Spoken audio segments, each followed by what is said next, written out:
Assalamualaikum warahmatullahi wabarakatuh. Selamat berjumpa kembali dengan kami, Bapak Memendur Rahman, dan saya Deka Dwi Agustiningsih, dalam pertemuan ke-6 mata kuliah kajian puisi lisan.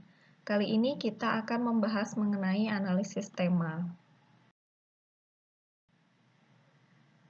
Tema atau kelompok gagasan.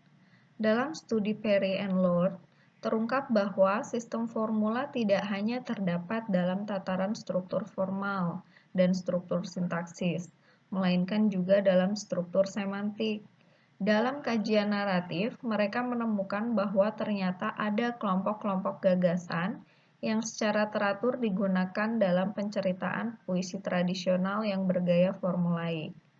Lord menyebut kelompok-kelompok ide itu sebagai tema-tema.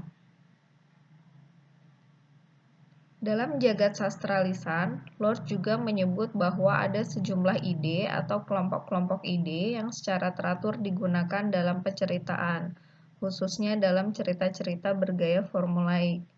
Kelompok-kelompok ide itu oleh Lord disebut sebagai tema. Istilah tema yang oleh Lord diartikan sebagai kelompok-kelompok ide siap pakai barangkali dapat disejajarkan dengan pandangan Sweeney tentang komposisi skematis sebagai sebuah cara membangun komposisi cerita berdasarkan suatu kerangka jalan cerita yang dihafal atau tema-tema yang juga siap pakai oleh tukang cerita.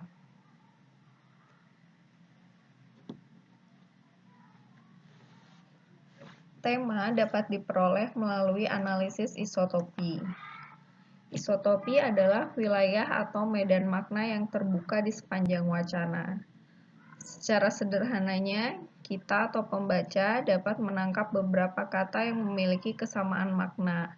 Masing-masing isotopi membentuk motif-motif dan motif-motif tersebut menunjukkan tema puisi. Analisis tema menggunakan teori isotopi itu dikemukakan oleh Greimas. Dalam kajian ini, suatu kata atau frasa akan diidentifikasikan sebagai sesuatu yang mewakili gagasan.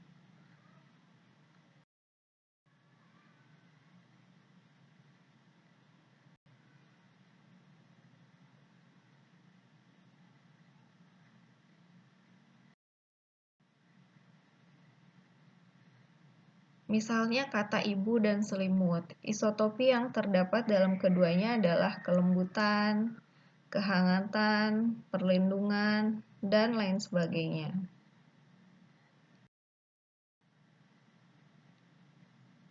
Dalam rajah ini terdapat kata yang masuk dalam isotopi Tuhan. Nomor 1, Bismillah. Nomor 2, diksi ilahi. Dan nomor 3, diksi Allah. Frekuensinya semua sama-sama 1 kali, dan semuanya adalah denotasi. Adapun komponen makna bersama, semuanya ada, yaitu gaib, Maha Esa, sempurna, Maha Pengasih, dan doa. Isotopi yang dianalisis merupakan suatu kesatuan yang membentuk motif-motif yang mengerucut pada pembentukan tema teks.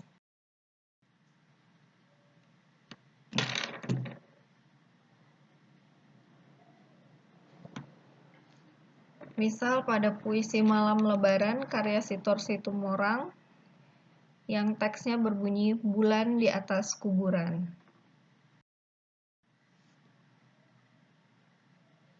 Di sini ada isotopi yang telah dianalisis, meliputi isotopi kegembiraan, kesyahduan, kebahagiaan, kehusuan, kebersamaan, kesedihan, ketakutan, dan kepiluan. Isotopi-isotopi tersebut membentuk 3 motif, yaitu kebahagiaan, motif kesedihan, dan motif ruang serta waktu. Dari analisis di atas, dapat disimpulkan bahwa teks puisi ini merupakan teks yang bertema mengenai kegalauan hidup manusia. Dan jika kita kembali ke contoh rajah yang pertama, ada analisis komponen makna bersamanya yaitu gaib, Maha Esa, sempurna, Maha Pengasih, dan doa.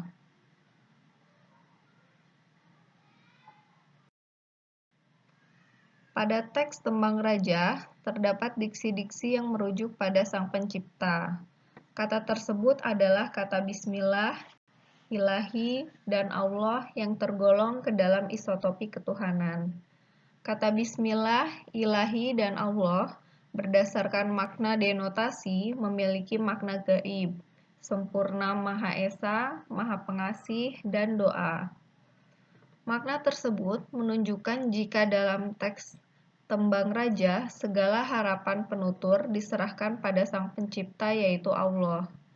Dalam analisis isotopi ketuhanan, kata Bismillah, Ilahi, dan Allah mengisi KMB yang sama, karena berdasarkan makna leksikal, ketiga kata tersebut adalah kata dengan makna yang sama, yaitu Sang Pencipta. Allah adalah istilah yang lebih universal atau berkaitan dengan agama Islam, sedangkan istilah Gusti dan Nu Agung adalah dialek dari beberapa daerah, misalnya Sunda dan Jawa, sebagai kata yang bermakna Sang Pencipta. Artinya, berdasarkan struktur makna ketiga istilah tersebut, termasuk ke dalam medan makna yang sama, yaitu ketuhanan.